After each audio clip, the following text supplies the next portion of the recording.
So this strategy is meant to deter attacks.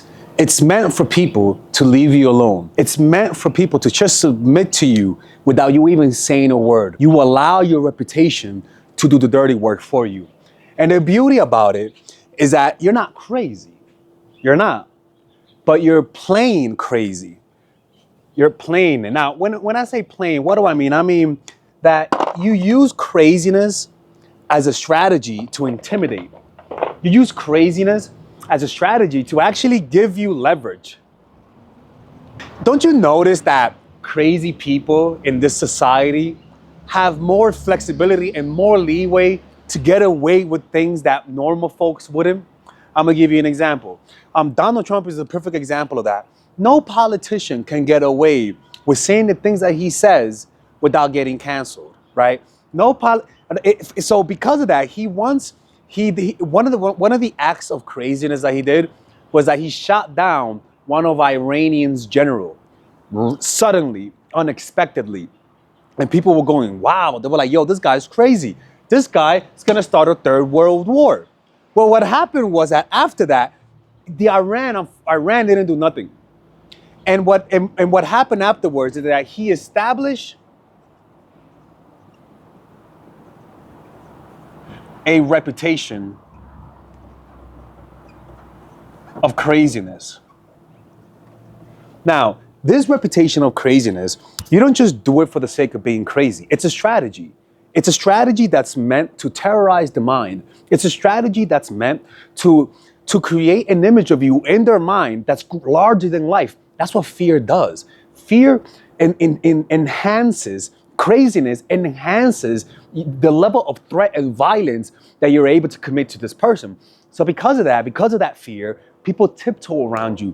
People are more bendable. People do more of the things that you say. People take your threats a lot more seriously. In other words, people are forced to respect you. People are forced to submit to you before you even say a word. And that's the power of craziness that I'm going to be teaching you guys today. Y'all don't have to turn into Joker. Y'all don't have to do mutually assured destruction. It's pretty much all about psychologically intimidating people. The reason why it's this.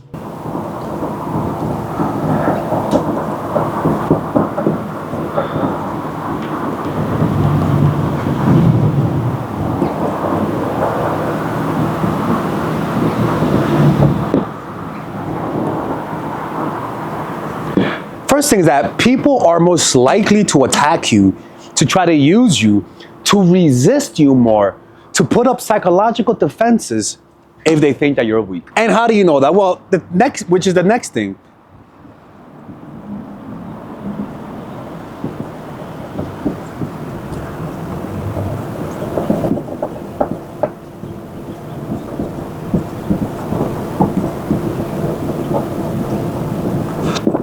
People don't know whether or not you're weak.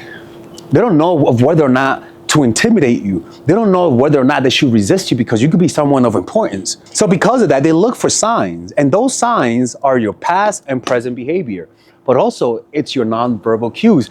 They're trying to assess whether or not fighting you is worth it. And it goes down to the next point.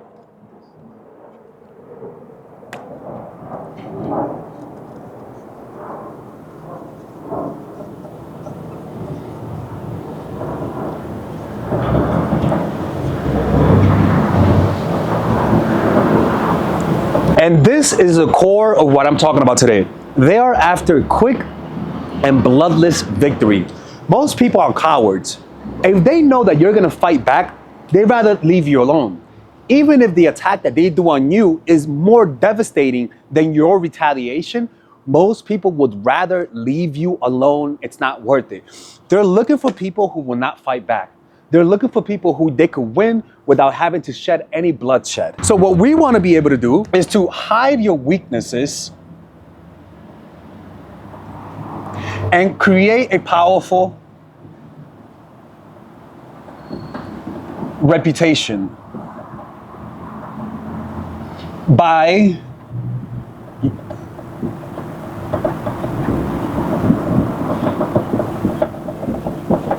You want to be able to hide your weaknesses, create a powerful reputation, and use craziness to promote more flexibility in the things that you're able to do in front of people's eyes.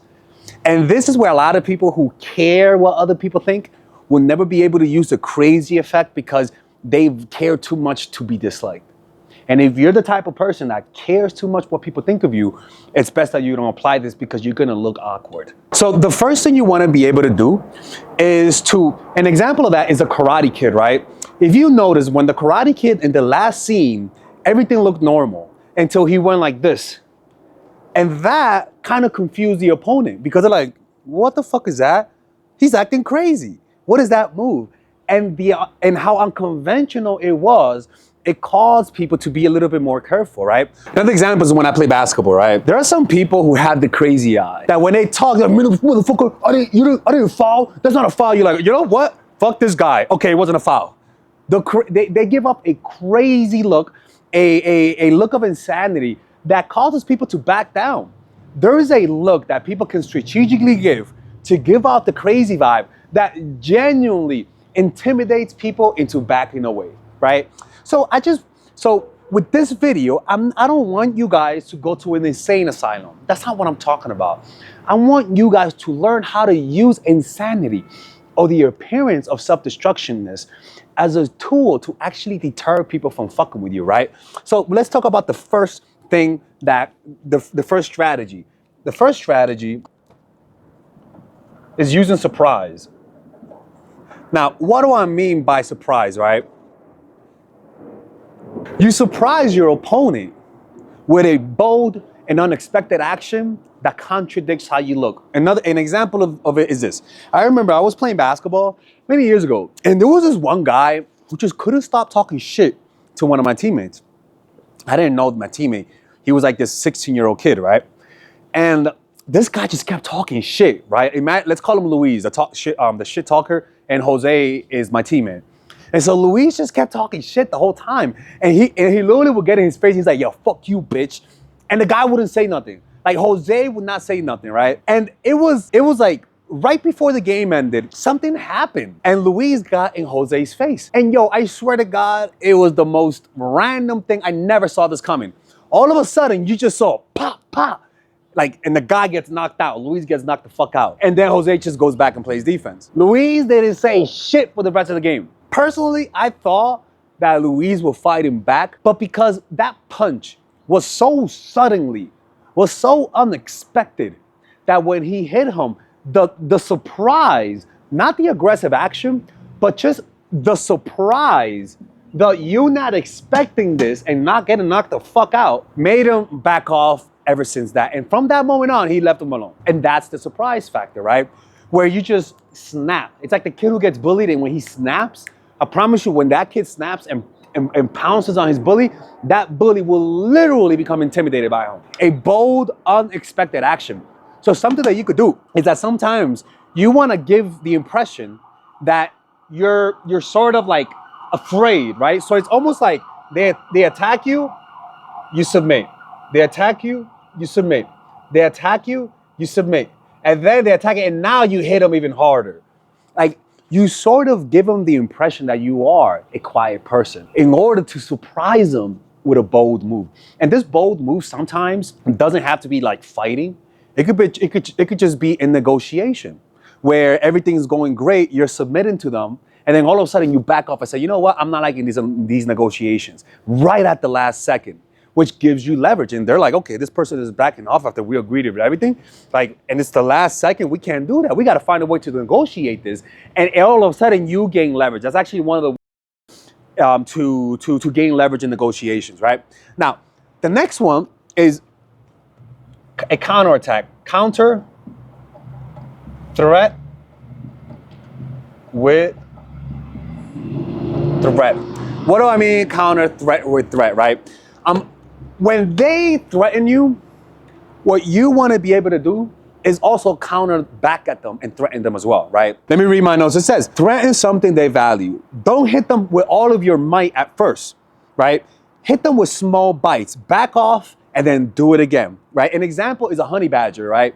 A honey badger is a perfect example that they counter threat with threat. Maybe not with equal force, but it's still a threat. Okay, so a honey badger, you could jump at honey badger. A bunch of lions can start jumping at honey badger. And one of the things that they notice is that if you initiate an attack with a honey badger, you're not going to be the one who ends it. The honey badger will come back, and if you run away, he'll literally chase you and start attacking you more. So it goes like this, right? You attack the honey badger attacks you back.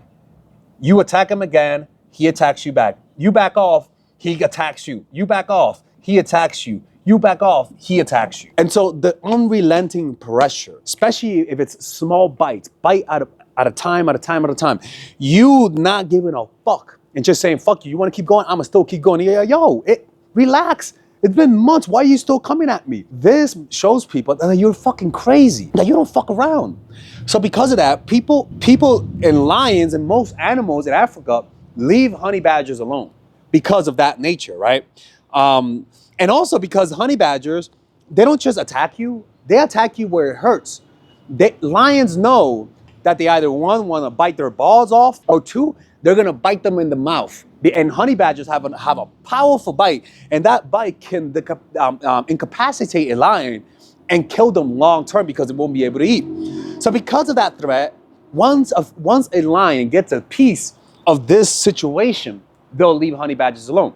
And that's how honey badgers can be small and outnumbered, but they're still able to intimidate a pack of lions because of just how persistent and how relentless they are, that if you attack them, they're not gonna stop. Like they will keep going. And so the first time that happens, deters them from ever fucking with you again, right? Now, the next thing is appear suicidal.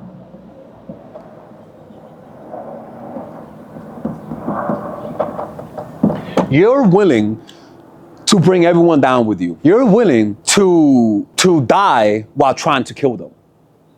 And that type of suicidal streak is one of the most intimidating things. It's the kamikaze fighters of Japan. It's the terrorists that blows themselves up. That type of ability to know that this person is willing to die just to try to kill me. You're willing to get fired just to spite me. You're willing to go to prison just to spite me. You're willing to get in a fight with me where I will 100% break all of your teeth, all because you just want to get that one punch in. Ladies and gentlemen, that is, you might say that's crazy. Why would that person do that? Why would someone do that? Well, that's the point.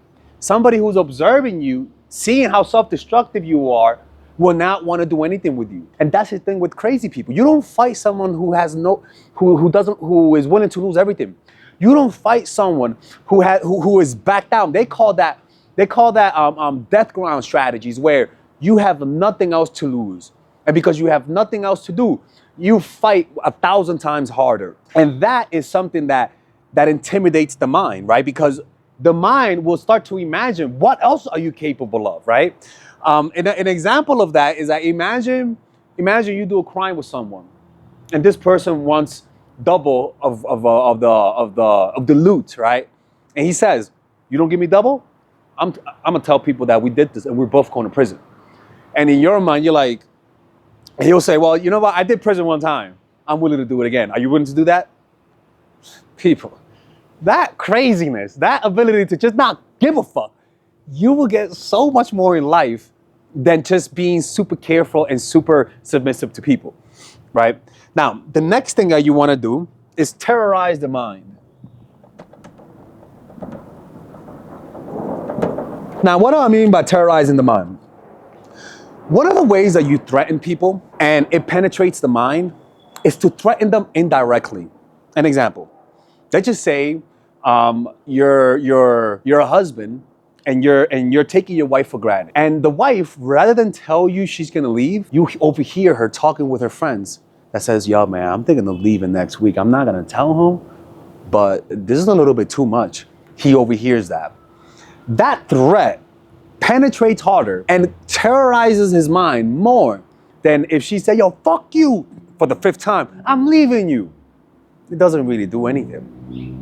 It's the fact that you're doing it in secret and you're trying not to get the person to find out that equates to terrorizing the mind.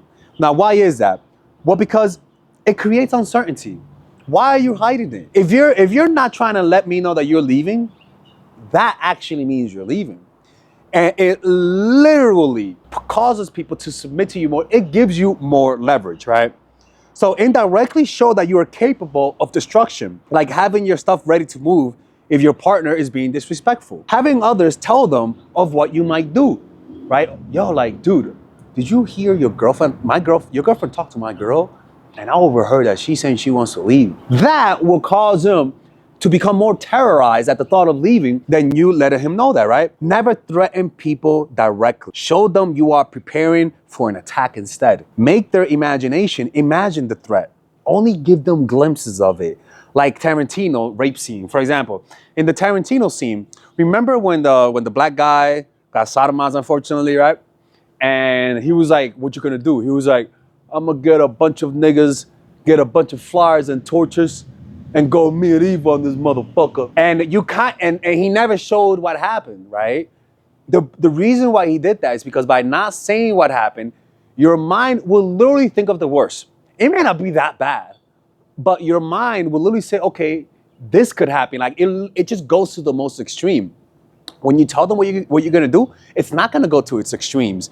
Like the mind only will think of the worst case scenario because that's what fear does. Fear causes you to think of the worst case scenario. It's very normal, right? Because fear is trying to think of what's the worst that could happen. You wanna make that fear your best friend. You use this strategy to terrorize the mind so that they can start thinking of the worst case scenario. Oh my God, the condom broke. Oh my God, she might have AIDS. She might have Ebola. Like you start to think of the craziest things, people. Like, yo, my dick is gonna fall off. Like you start thinking of the craziest things because there's uncertainty, right? So remember that. Only give them a glimpse of it, and their imagination will do the dirty work for you, right? And it kind of goes with this, right? The game theory strategy. We talked about the game theory strategy a few days ago, where the best strategy for getting cooperation is tit for tat. Now, what's tit for tat? It's you give me good, I'll give you good. You fuck me over, I fuck you over. You behave good, well, I'ma behave good now. You behave good, well, I'ma behave good. You fuck up, well, I'ma fuck up too, right? And then you ask for forgiveness, then I give you forgiveness. This strategy is the Joker strategy, right? Which is, fuck you. Fuck you. Fuck you too. Let's try to bring peace. Okay. Fuck you. What's going on? Fuck you, man. Come on. Like this, I swear to God, this is the strategy. It doesn't bring a lot of cooperation, but if this person is very retaliatory, right? Like, 1 second. Let me check this because I wrote it down right here. To the strategy that I want to make sure that I give you guys is that this is more so to get people to leave you alone, right? So you're not crazy, but you want to appear crazy. In small doses, it creates the intimidating presence and deter people from attacking you. This strategy works best if you're dealing with rational people who have a lot to lose, people who need to get this done. That's why it's very important that one of the principles of this is that give the impression to people that you don't care about losing. You don't care about dying. You don't care about going bankrupt. You don't care about going to prison. You don't give a fuck about anything. The definition of insanity. I don't give a fuck what you think of me. I don't give a fuck what he thinks of me. That guy could go, in fact, your granny right there, she could go fuck herself. It's rational people who have a sense of logic, like they tremble in fear. Psychos, well, that's a different story. They might go down with you. And if that's the case, it's much better to play the passive strategy, where you don't say nothing so that they can leave you alone. With rational people, the crazy strategy works best. For crazy people, you either have to be crazier than them, like Trump did with Kim Jong-un. I mean, legit, people think Kim Jong-un is crazy until they met Trump. I swear to God, I bet Kim Jong-un is like, yo, I thought I was a crazy one. This motherfucker is threatening me with nuclear annihilation. I've never seen a president do that. That's the point. You gotta be crazier. And the downfall of this strategy, if you meet someone who's crazier, you may get self-assured destruction. So that's why you cannot do this with everyone. And this is why I say it's an effect. It's something you use and put down. It's not your permanent state of mind. If you're using this as your permanent state of mind, eventually it's gonna backfire on you, okay?